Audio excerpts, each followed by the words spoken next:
Listen to me, there's something going on in the woods of Vancouver Island. I've always heard about how people disappear there, and look, some disappearances in a heavily wooded area are probably normal, but it's more so how these people go missing that doesn't really make any sense. Many experienced hikers have gone missing in the woods of Vancouver Island, but it's not just them. Not even the locals are safe. In fact, some of the strangest wilderness disappearances on the island are from townsfolk who didn't usually even go hiking at all. Picture this, it's the middle of the night on November 29th, 1980. One of the worst storms in decades is sweeping across Duncan, a small city on the southeastern edge of Vancouver Island. On the Taylor family farm, 32-year-old son, Granger Taylor, isn't in bed under the covers.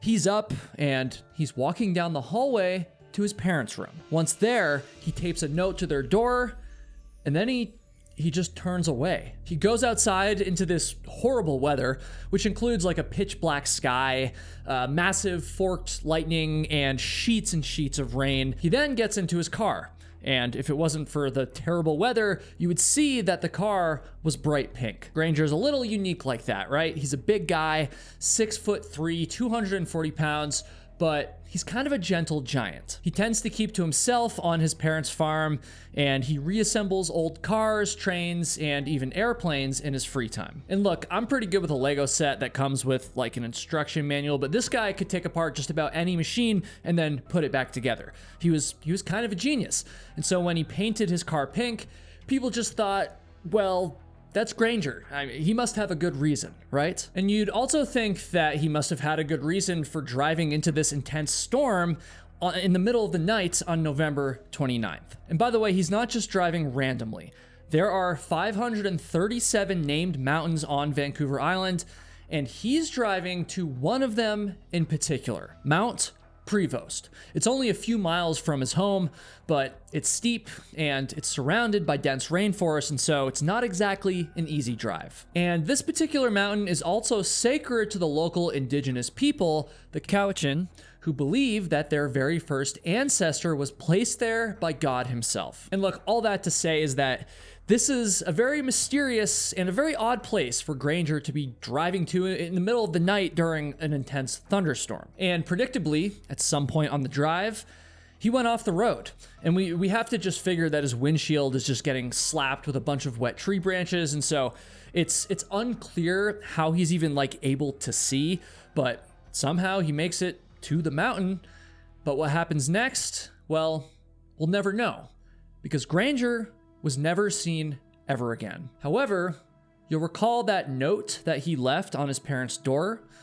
Well, in the morning, they found it, and you can't possibly imagine what it said. But you know what I definitely can possibly imagine? That would be hitting 1 million subscribers before the end of 2026. And so if you're already subscribed, welcome back. And if not, I'm about to tell you some very weird, exciting, and even a little bit enlightening stories. And I'm gonna do my very best to earn your subscription before the end of the video. And so listen closely, because these stories have a lot of twists and turns. Okay, so about that note that Granger left on his parents' door. It's short, and so I'll go ahead and just read you the whole thing.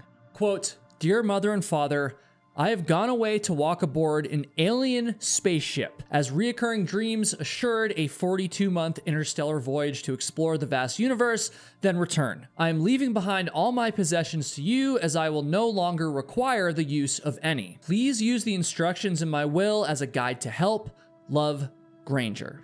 Okay, I know what you're thinking. You're probably thinking, Kyle, you've lost it. You can't seriously be telling me that this guy got abducted by aliens, right? And look, there's a reason that I never talk about aliens in my videos. I'm not an alien guy. It's not my thing. That's not what this channel's about. But I do want you to hear me out just this one time, okay? So Vancouver Island is a huge, quite mysterious place, honestly, just off of the coast of British Columbia, Canada. It's covered in steep mountains, dense rainforests, large lakes, and these rushing rivers that can pretty much all kill hikers who aren't paying attention. And then, you know, once they're gone, the terrain makes it very difficult to find their bodies. Now, don't get me wrong, Vancouver Island looks absolutely gorgeous, and I'm sure there's some really awesome, amazing people there, but there's definitely some weird stuff going on. In fact, some locals even wonder if there could be maybe a darker explanation for some of the disappearances that I'm about to get into. They wonder if there aren't maybe some kidnappers or serial killers or maybe even supernatural beings in the woods. I'm not sure about that one, but there's rumors, okay? And all that stuff is super strange.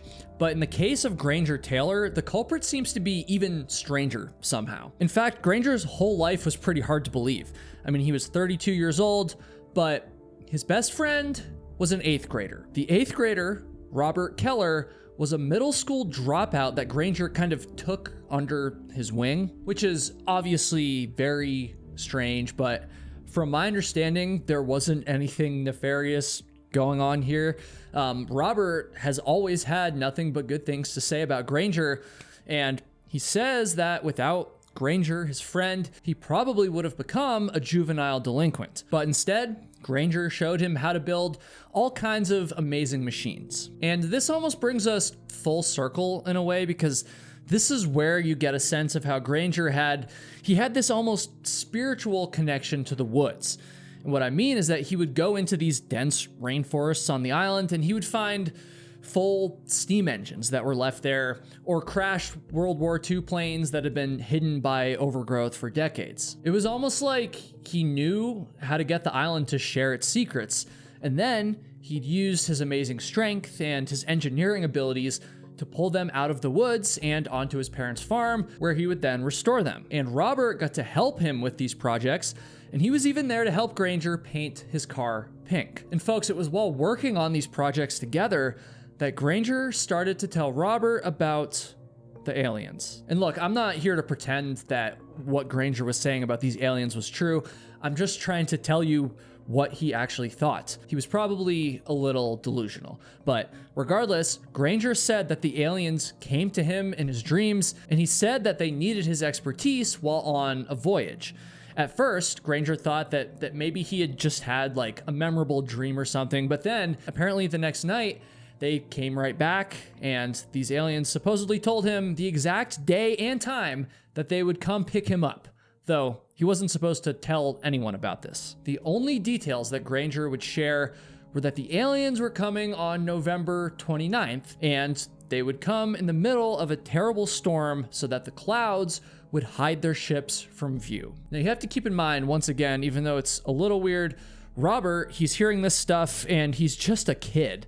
And so he didn't really know what to think. So he figured he would wait and just kind of see what happened on that particular day. On the morning of November 29th, it was overcast, but that wasn't exactly anything unusual for Vancouver Island. And Robert, by this point, figured that Granger's story had all been like a hoax or a delusion. But then, right around noon, the sky turned black. So black, in fact, that Robert could barely even tell if it was night or day anymore. And pretty soon, huge lightning strikes started to erupt out of the clouds, and this intense rain followed right after that. Granger showed up at Robert's house at 6 p.m., and Robert thought that maybe Granger had thought up some unique project for them to work on while they waited out the storm. But Granger was not there with a project. He was there to say goodbye. He explained to Robert that he really was leaving with these aliens that night, and that Robert couldn't come with him. And the thing was, while this supposed voyage would only last, a quick 42 months for Granger, it would apparently last decades longer on Earth. And Granger was talking about Einstein's theory of relativity, of course, which suggests that time moves slower for fast-moving objects, like, for instance, an alien spacecraft traveling at light speed. And whether or not he believed him in this moment, it quickly became apparent to Robert that Granger wasn't just saying goodbye for now. He was literally saying goodbye for good, because he believed that the next time he returned to Earth, Robert would be long dead. Which, for as strange and probably deluded as this whole situation was, that's almost like kind of an intelligent thought at the same time from Granger, but I don't know. For his part, Robert obviously still didn't really know what to think.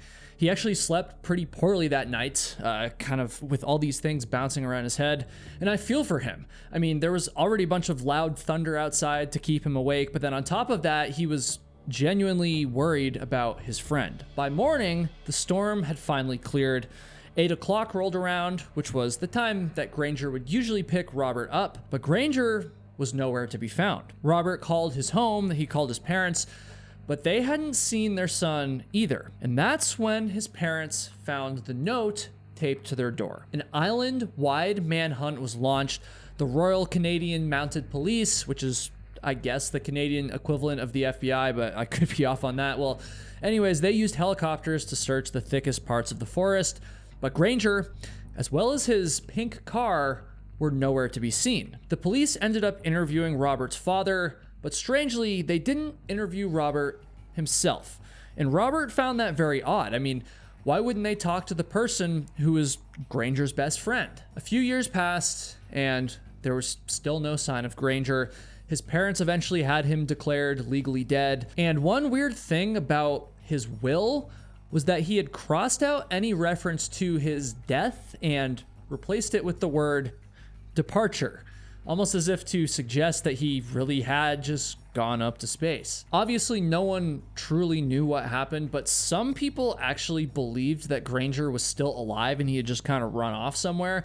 And after a while, Robert became one of those people. He continued to believe that Granger was alive, and eventually, that faith was rewarded, because 6 whole years after Granger's disappearance, the police received a tip that would change this case forever. If you thought this story was strange so far, buckle up, because it's about to get even stranger. And speaking of strangeness, when Raycon first told me about their bone conduction headphones, I thought they were super strange as well, and there was no way I was going to talk about them on my channel. But then I actually tried them, and boy, was I wrong. This message and video is sponsored by Raycon. If you're still figuring out what to get the dad in your life for Father's Day, well, I've got you covered. Raycon's bone conduction headphones have become my personal go-to, and they make a ton of sense for dads who like to stay active, whether that's going for walks, golfing, hiking, workouts, or just getting outside whenever he can. They sit just outside of your ears instead of in them, so you can have music or a podcast going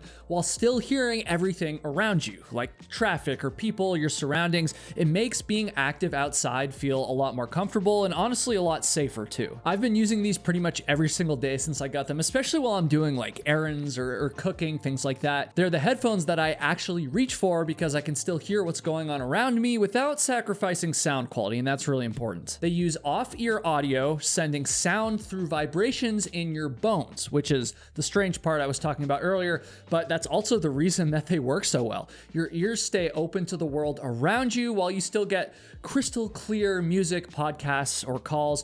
Plus, they've got 13 hours of battery life, they're IP68 waterproof and dustproof, and the no bud fit stays comfortable while you move around. Raycon gives you premium performance without the premium price tag. Their quality rivals all of the big audio brands at pretty much half the cost, and they come with a 30-day happiness guarantee. And so with Father's Day right around the corner, upgrade your dad's workout routine. Go to buyraycon.com/hikingbc, and you're gonna get 15% off, or you can click the link right in the description. Thank you so much to Raycon for sponsoring this video, and let's get back into it. 6 whole years after Granger had disappeared, Robert was sitting in his family living room when his father shared something incredible that he had just read in the newspaper. Apparently, the police had found Granger's car, like all these years later, which is just unbelievable news. And so you're probably wondering, after all this time, where was the car? And let me tell you, it was on Mount Prevost, which you might remember. However, the car was not in one piece. It was actually in a whole lot of pieces. The police didn't even find an actual car. It was more of like a blast site, as in like this big black explosion crater in the middle of the woods on this mountain. Truly a wild crime scene. The car's steering wheel was found up in a tree branch. Part of the engine block was lying several feet away from that. And worst of all, police recovered several bone fragments at the scene. Now you have to remember, this was many, many years ago, and so DNA testing wasn't widely available, so they just assumed, of course, that the bone fragments belonged to Granger. This was because they were able to determine from the wreckage that the car was in fact his, but that begs the question, how the hell did this car just explode? Like, what is that? Did this strange alien spaceship incinerate it maybe? Well, Probably not. I mean, the only explanation that the police had for why the car had actually exploded was that Granger must have had some dynamite with him at the time of his disappearance. And Granger did have access to dynamite, by the way. He even had some in his workshop on the farm. But the police had no explanation for why he would have driven deep into the woods with explosives in the middle of the night during a storm and then blown up his car and himself. Now, if you want a more positive theory, Granger could have brought the dynamite with him because he somehow thought the aliens would be able to use it. But of course, there's also the more obvious, cynical answer. Probably the real one, in my opinion, which is that Granger was, well, mentally ill, and perhaps he went out there to take his own life. But it is worth mentioning that neither the far-fetched alien theory nor this theory about Granger taking his own life sat right with Robert. And for one, the police claimed that the car they had found that had been blown up was a blue car. And of course, Robert knew that this could not have been true. I mean, Granger's car was very famously pink. Hell, the two of them had even painted it together. And Robert also didn't see how they could say the bones were Granger's when they had no way to test them, and he also didn't buy the dynamite explanation either. You see, Robert had actually been in Granger's workshop looking for him after the disappearance, and he was sure that he saw Granger's supply of dynamite sitting there completely untouched. And so the police explanations made absolutely no sense. For a very long time now, Robert has refused to believe that Granger is dead. He thinks it's even possible that the police are actually covering up what really happened to him. After all, why didn't they even bother to question him back when Granger disappeared?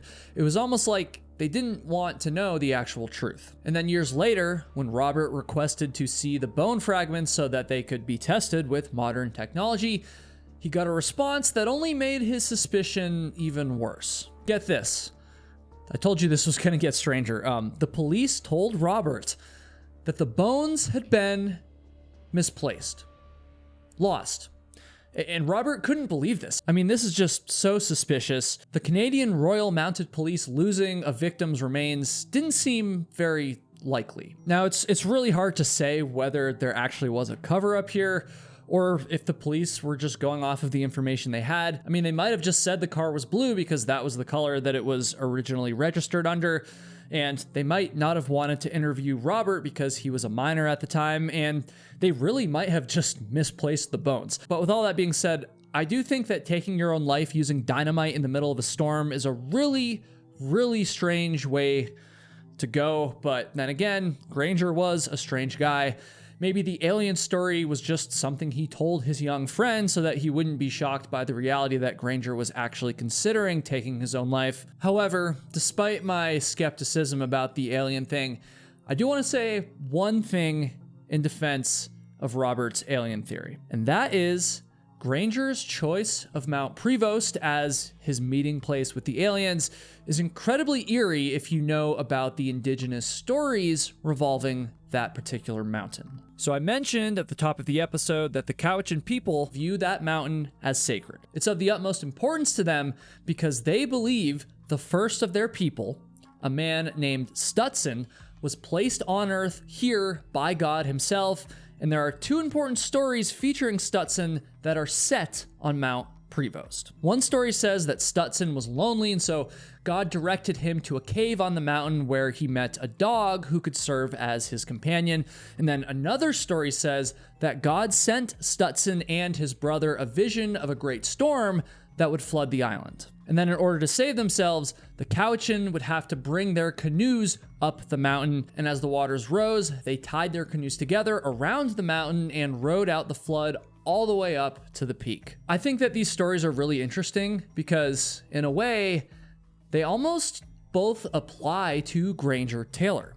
He himself was a lonely guy whose only true friend was this 8th grader, and he looked to that exact mountain as a place where he could meet beings from another world who could maybe finally make him a little bit less lonely. I don't know. You have to admit, it is a lot like Stutson asking God for a companion and then receiving his dog. And then just like Stutson and his brother, Granger received a vision of this huge storm, and in order to sort of be saved from it all, he had to go to the mountain. Again, I'm not big into the spiritual and alien stuff. I like to keep my stories grounded in reality most of the time, but this one in particular just leaves me feeling like maybe there is something kind of otherworldly about Vancouver Island. And I don't know if it's aliens or God or serial killers or whatever, but there's definitely something strange about those woods. And with that being said, not every Vancouver Island disappearance can be blamed on supernatural forces. The even scarier reality is that the terrain in this region can kill just about anyone.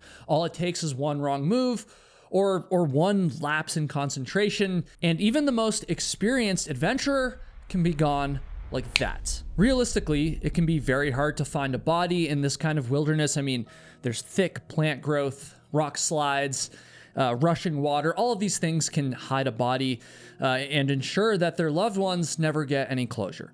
And we all like to think that this would never happen to us, but for the friends and family of the experienced climber Lawrence Phillipson, well, Vancouver Island served as the ultimate reality check. Now, Granger and Lawrence were very different. Lawrence was a relatable everyman, you could say.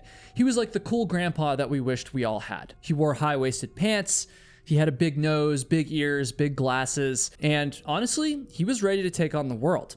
Now, in 2020, he was 65 years old, and he lived in Campbell River, which is right next door to Strathcona Provincial Park. He raised his sons on the island, often taking them up mountains, and he looked forward to doing the same with his grandchildren one day. Lawrence became very well known throughout the island after making friends at the local climbing gym. Now, I haven't been able to find an exact number of climbs and hikes and excursions that he completed in his life, but from what I did find, he had between 30 to 40 just with his most frequent climbing partner. And so I wouldn't be surprised if he had well over 100 by the time you add in all of his other friends and family and all of the times he went out alone. And so given all of this experience, no one ever questioned when Lawrence would go out and do things in the mountains by himself. He knew the island like the back of his hand, and he always seemed prepared. Lawrence decided to do a 3-day solo climb in June of 2020. And his itinerary is another great example of how experienced he was. I mean, 3 days solo would be difficult enough for a lot of people. I've done that a handful of times, so I can tell you that personally. But during that time, Lawrence planned to summit 3 whole mountains: Philberg, Cobb, and Hague Brown. And Philberg and Hague Brown in particular are both over 6,000 feet above sea level, and so definitely pretty ambitious, especially for someone his age. But even so, when Lawrence left home on Tuesday, June 30th, 2020, everyone assumed that he would be back on Friday, just like clockwork. Lawrence drove from his home in Campbell River to a logging road in Strathcona Park. He left his car there and then set out on his journey. But by the morning of Friday, July 3rd, 2020, he had failed to return and he had failed to check in with anybody. Lawrence had disappeared. By Monday, July 6th, one of his friends, a man named Lindsay Elms, had joined with several other of Lawrence's friends, as well as Canadian Search and Rescue, to try and figure out what the hell had happened. Search and Rescue dropped Lindsay and other experienced climbers off by helicopter in the mountains right along Lawrence's predicted route. They spent the day climbing all of these difficult cliff faces, hoping that they would find Lawrence, or at the very least find his body. Now, I've never been to this area, but from the photos I've seen and from what everyone says, it seems like an absolutely beautiful area, like beautiful terrain. But I imagine that it must have taken on like a sinister quality when you're conducting a rescue operation or a body recovery mission like this. I mean, you look out and you see all of these jagged peaks covered in snow, and you just see how far down there is to fall. And below that is just this endless dark forest with God knows what hiding inside of it. It seemed like Vancouver Island had struck again, because everywhere that Lindsay and the search team looked, well, they didn't find anything. They just found gray rocks and green trees with no flash of color that might indicate Lawrence's tent or his gear. They ended their day on top of Mount Filberg, completely exhausted and not having seen any sign of Lawrence. Lindsay and the search team spent the rest of the week planning a much larger search operation for the coming weekend. They mapped out the GPS tracks of all the different search and rescue teams so far, and they felt that there was a section of forest that no one had covered. And so they sent out the word for more volunteers, and by Saturday, July 11th, they assembled in the park to once again search for Lawrence. However, this time, as they looked out over the endless fir trees, a massive gray cloud swept down from the mountain. Rain started pouring down on everyone, and so they now couldn't use their helicopters, and it would just be miserably cold, even dangerously cold, during their search. And so, once again, it was almost as if Vancouver Island didn't want Lawrence to be found, but despite this, and this is just incredible, the team went ahead with the search on foot. I've hiked a lot of miles in the cold rain, and it is not fun. And so I have tremendous respect for this. They combed through the forests, hacking away at all of the brush and overturning every single rock. They did absolutely everything they could, but it just wasn't enough. It pains me to say that. In Lindsay's words, it was like Lawrence had just disappeared off the face of the earth. An entire month went by without any break in the case whatsoever. And I can only imagine that this must have been very agonizing for Lawrence's friends and family. Again, you just don't know what can happen when it comes to these woods. However, on August 13th, 2020, two unknown climbers were making their way up Mount Lang, a mountain at the very beginning of Lawrence's route. The bluff ahead of them looked too tough for their ability level, and so they turned around to head back, but as they descended, they stopped in their tracks because they saw something colorful sticking out of the rocks, something that just looked out of place, and when they moved closer to examine it, they found something that they never expected. It was Lawrence Phillipson's body. Search and rescue was called in and arrived at the scene, and from what they could tell, Lawrence had apparently fallen from the rock face above. And there was no way to tell how that happened. I mean, maybe he lost his footing, or maybe he even made it to the top and then slipped and fell backwards. There aren't a lot of details provided about the condition that his body was found in, but it seems like it must have been in pretty bad shape. Search and rescue, as well as the coroner, agreed that he must have been killed pretty much instantly from the fall, and that means he might have broken his neck or shattered his skull or both, or even worse, if it can even get worse. I don't know, man. It just goes to show how treacherous this terrain is and how dangerous climbing can be in general. I mean, one wrong move or one freak accident, and your climbing career as well as your life can come to a permanent end. And I wanted to mention this story because it's also an example of why Vancouver Island doesn't need aliens or serial killers to be scary. Lawrence knew how to climb as well as pretty much anyone on the island, and yet in just an instant, he lost his footing, presumably, or leaned back a little bit too far, or looked in the wrong direction, and he fell to his death. And then dozens of people spent days and days and days and weeks looking for him and couldn't find him because the island's mountains are so huge and they had buried him beneath their rocks. It's incredibly sad, but honestly, it's also incredibly lucky that he was ever found at all. If you're ever in an area like Vancouver Island, you just have to be careful that something else doesn't find you first. I hope that you enjoyed this video, and I hope that it earned your subscription. Please show some love for all of these victims in the comments. I always appreciate it when you guys do that. YouTube seems to think that you'll enjoy this video next, and so give it a click, and I will see all of you in the next one.